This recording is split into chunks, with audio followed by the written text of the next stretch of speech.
big show, the music director of the Jackson Symphony Orchestra, Matt Aubin.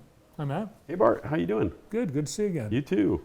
Had a great time at the Irish Festival last week, sellout and an awesome band. Yeah, I heard they were great. I unfortunately couldn't make it at another concert in New York City, but it's so amazing that we're selling these events out, and the momentum behind our Music on Tap series, I just think gets better and better every year. We've had really great crowds all year.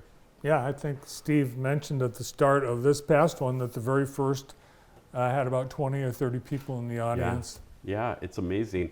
And I think people really crave live music. I think downtown Jackson with new restaurants and our renovated facility, I think the ticket prices are pretty reasonable. So I think all that combines for a perfect date night. You've got a lot of great response from the acts that you book in. Yeah, for sure. I think that they are surprised, both because Jackson's a smaller community, but also by the venue. It's a really nice, intimate venue. It's different. I talked to one of the band members in the Irish group. All of the folks are from Ireland except one. He's from Detroit. There you go. So he was able to bring his parents, see him perform for the first time. And they brought a group over, and they couldn't believe, how cool the Weatherwax and downtown Jackson was. Yeah. We're rising. We're on the rise.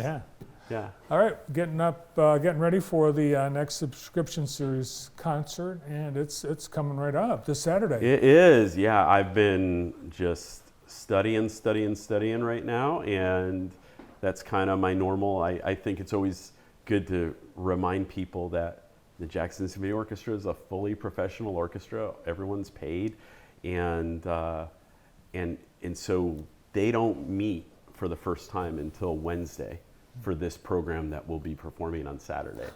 It's pretty shocking, and actually the piece that we're really kind of centering the whole program around, Rachmaninoff's Second Piano Concerto, that piece won't be rehearsed for the first time until Thursday.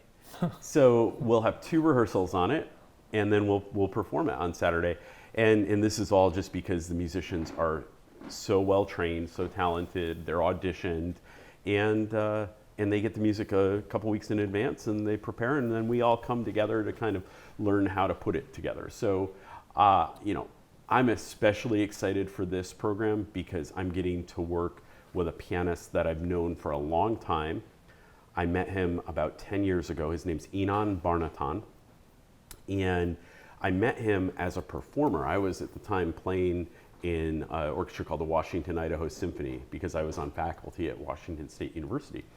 And he came in and played with us twice. He played Chopin's First Piano Concerto, and he played Rachmaninoff's Third Piano Concerto in 2 different seasons.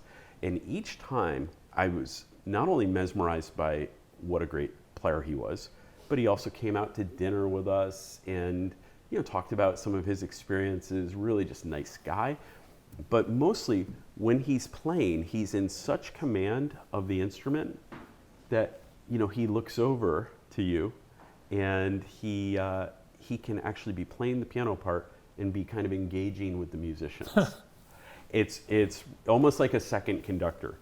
And I think, when I met him, he was really on the upswing. So since, 10 years have gone by, he's been an artist in residence with the New York Philharmonic and recorded all of the Beethoven concertos. So, he's a big deal, and he's coming to Jackson. And the piano is such a big part of the concert, so will you have it like front and center?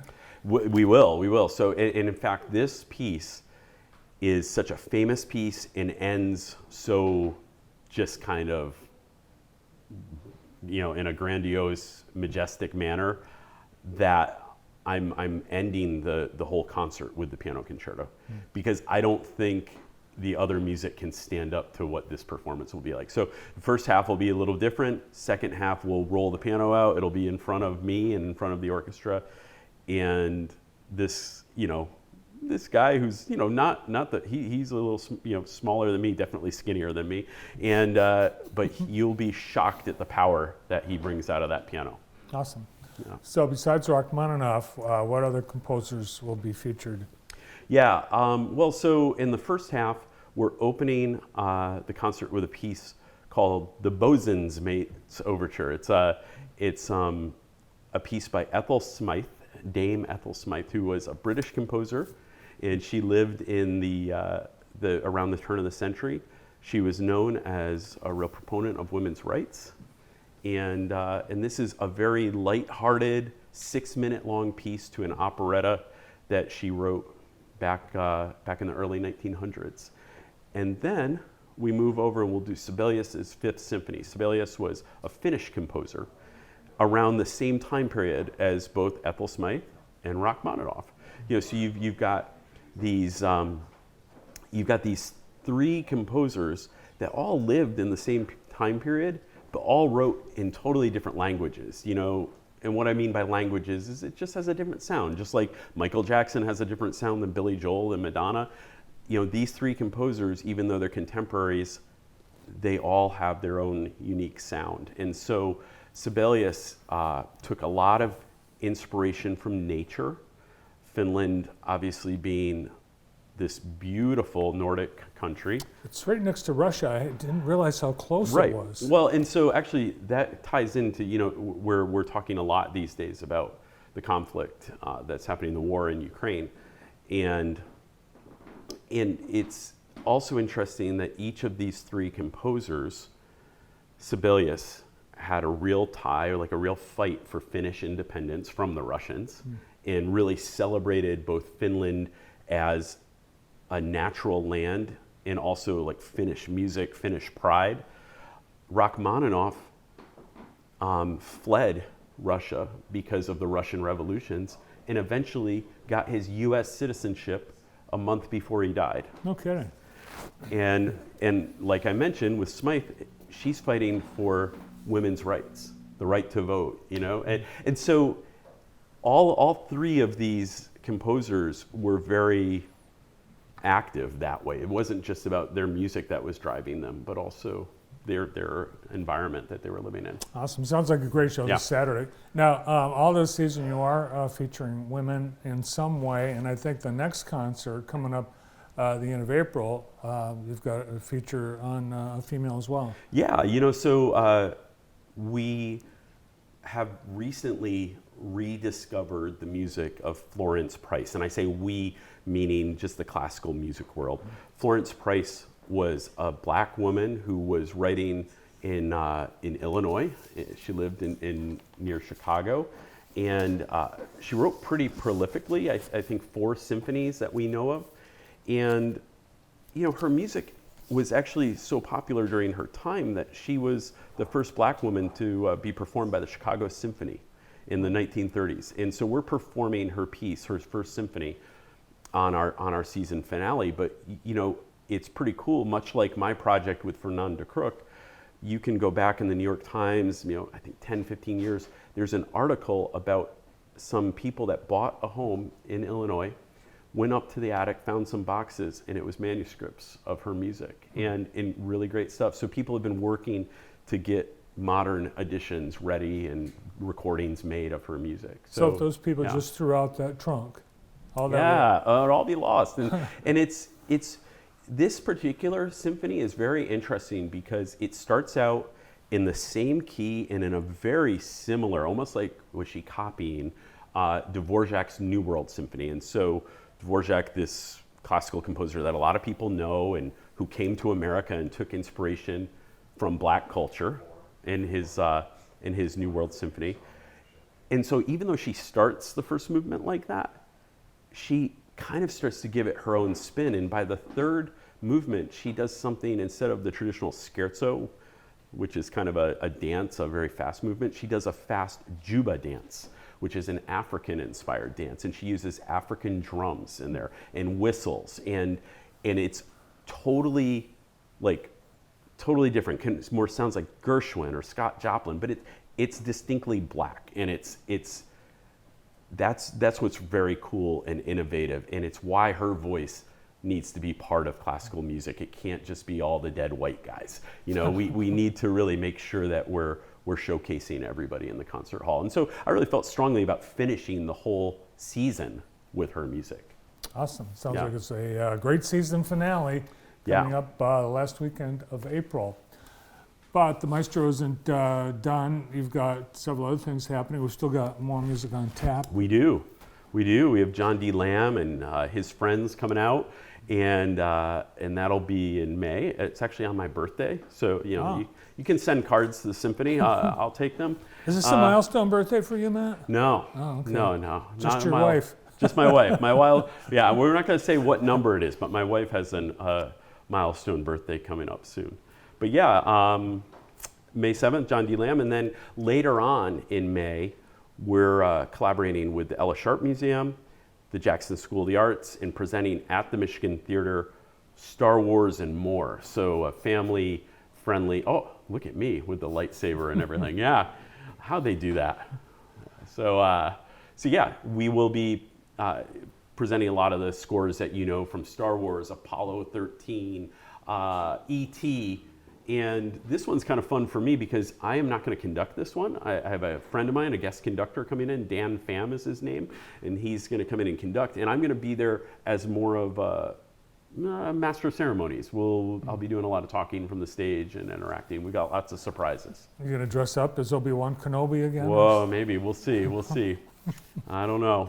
You claim not to be a Star Trek nut, but your choices of song and shows dispute that. Uh-oh. You found me out.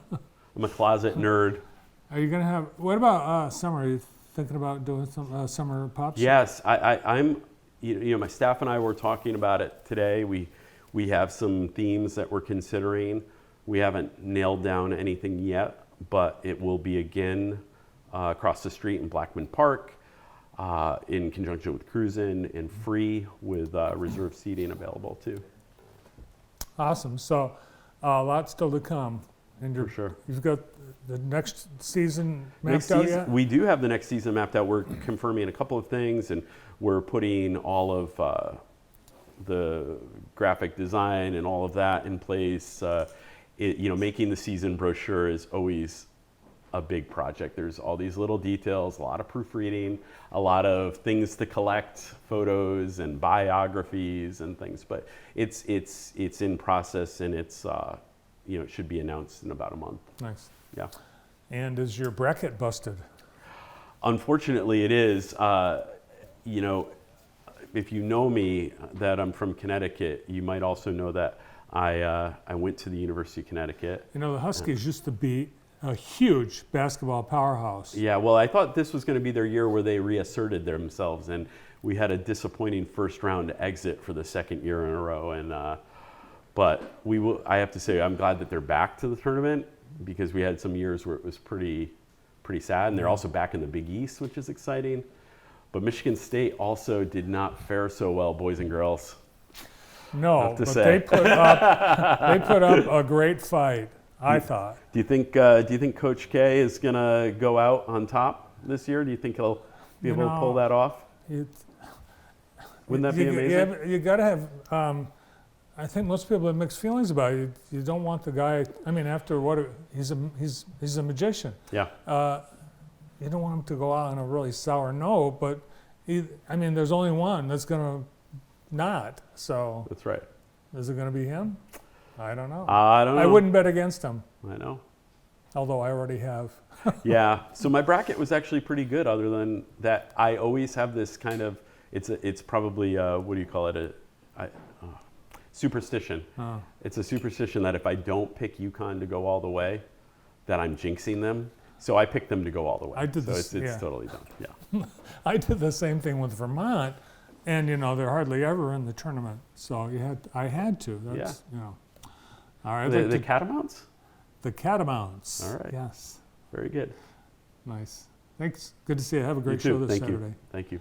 The maestro, Dr. Matt Aubin from the world-class Jackson Symphony Orchestra. Got a few people in the birthday club